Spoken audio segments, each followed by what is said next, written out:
میں سمجھتا ہوں کہ دہشت گردی کا خاتمہ عوام کے بغیر نہیں ہو سکتا. جب تک عوام کے دل نہیں جیتے جائیں گے، عوام کو ساتھ نہیں کیا جائے گا، اس وقت تک دہشت گردی کا خاتمہ ناممکن ہے. اسی طرح جو ہمارے درمیان فرقہ واریت کی نفرت پھیلائی جاتی ہے، اس میں بھی جب تک عوام خود آگے نہیں بڑھے گی، علماء آگے نہیں بڑھیں گے، خود اس کو لیڈ نہیں کریں گے، اس مسئلے کے اوپر خود یکجا نہیں ہوں گے، تو کوئی بھی اس مسئلے کو حل نہیں کر سکتا. نسل پرستی، قوم پرستی، لسانیت بھی ایک ایسا ہی عنصر ہے کہ جس کے اندر جب تک سارے مل جل کے بیٹھ کے ایک ہو کر اپنی نسل کو، اپنی قوم کو، اپنی عوام کو یہ پیغام دینے میں کامیاب نہیں ہوں گے کہ ہم نے ایک ہو کر پہلے ایک پاکستانی ہو کر کام کرنا ہے، مسلمان ہو کے کام کرنا ہے، تو اس چیلنج سے بھی ہم مقابلہ نہیں کر سکتے، نہیں کر سکتے ان مشکلات سے. تو میں آپ سے گزارش کروں گا کہ پاکستان کے اندر ہمیں 3 چیزوں کے اوپر مل کے ایک ایسی جامع پالیسی بنانی چاہیے جو میں آپ کو آج پیش کر رہا ہوں. اس کے اندر نہ ہماری سیاست ہونی چاہیے. سیاست ہے، پولیٹیکل پارٹیز ہیں، کوalitions کرتی ہیں، الیکشن لڑتی ہیں، وہ ایک سائڈ پہ کام ہے، وہ 5 سال بعد ہوتا ہے، 4 سال بعد ہوتا ہے، اس ملک میں کبھی جلدی بھی ہو جاتا ہے، اس کو ہمیں سائڈ پہ رکھنا پڑے گا. قومی یکجہتی کے اوپر ہمیں آگے بڑھنا پڑے گا. ہمیں قومی یکجہتی کی ضرورت ہے. اس وقت حکومت کی ضرورت جن کو ہے اور قومی یکجہتی قائم نہ کر کے وہ دیکھ چکے ہیں حکومتیں کر کے، تمام بشمول ہم چھوٹے لیول پہ یا بڑے لیول پہ تمام پارٹیز ڈائریکٹلی یا انڈائریکٹلی وہ کسی نہ کسی حکومت کا حصہ رہی ہیں. وہ ہم دیکھ چکے ہیں کہ قومی یکجہتی نہ ہونے کی وجہ سے چاہتے ہوئے بھی یہ چیلنجز نہ ہو، آج وہ چیلنجز اور وہ مسائل کھڑے ہیں ہمارے سامنے. تو اس کے لیے سب سے پہلے دہشت گردی، فرقہ واریت، لاسانیت، صوبائیت، اس سے نکلنے کے لیے ہمیں ایک جامع پالیسی پہ آج ایک اتفاق کرنا پڑے گا آپ کی مشاورت سے.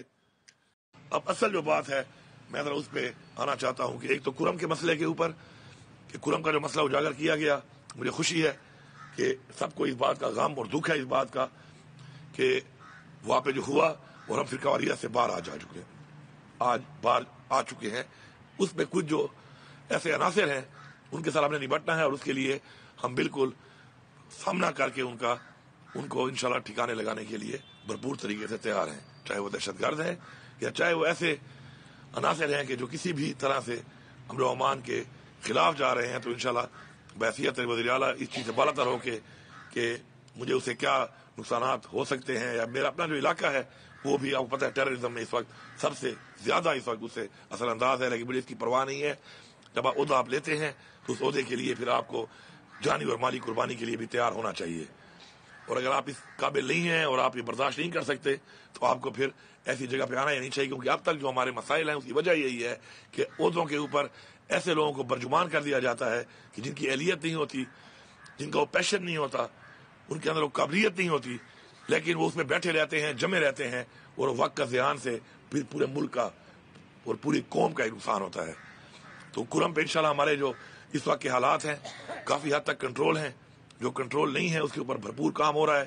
اور انشاءاللہ ایسے عناصر کے خلاف ہم نے کی ہیڈ بنی بھی رکھ دی ہے، اور ہم نے بھرپور طریقے سے ان کے خلاف آپریشن کرنا ہے اور ان کے خلاف کارروائی کرنی ہے. ساتھ ساتھ رول آف لا جو اس ملک کے اندر ہے وہ بھی ہم سب کے لیے ضروری ہے، کیونکہ ہماری قانون کے مطابق ہم سب کا تحفظ، ہماری قوم کے، ہمارے بچوں کا، ہماری بچیوں کا، ہمارے تمام افراد کا تحفظ، وہ بھی ہمارے اوپر ایک ذمہ داری ہے. اور وہ ذمہ داری بھی قومی یکجہتی سے ہی پوری ہو سکتی ہے. جب تک ہم اس سوچ میں رہیں گے کہ اگر میرے ساتھ ہو رہا ہے اور آپ پرواہ نہیں کر رہے، اور میں اس سوچ میں رہوں گا کہ اگر آپ کے ساتھ ہو رہا ہے تو میں پرواہ نہیں کروں گا، تو ہمارے ملک میں قانون کی بالادستی نہیں ہو سکتی.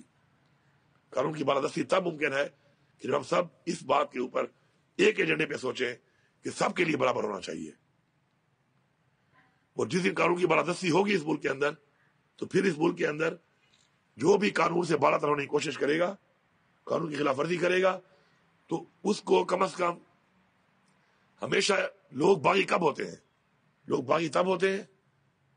جب ان کو اپنا لگتا ہے کہ ہمیں حق نہیں مل رہا. یہ دہشت گرد جنہیں ہم کہتے ہیں، پہلے ہم ان کو مجاہدین کہتے تھے، پھر ہم نے ان کو دہشت گرد بنا دیا، کبھی ہم ان کو ایک نام دیتے ہیں، کبھی دوسرا نام دیتے ہیں. ان میں سے ہمیں ماننا پڑے گا کہ لوگ ہمارے اندر سے بھی ہیں. وہ اس حد تک کیوں گئے، کیوں مجبور ہوئے، ہم ان کی اصلاح کیوں نہ کر سکے؟ اس کے لیے آپ کو آج یہ زحمت دی گئی ہے کہ اصلاح نہ کرنے پر بھی ہم سے اللہ تعالیٰ ایک سوال کرے گا کہ ہم نے اپنی کیپیسٹی میں اصلاح کیوں نہیں کی اور ہم کیوں ناکام ہوئے اصلاح کرنے میں۔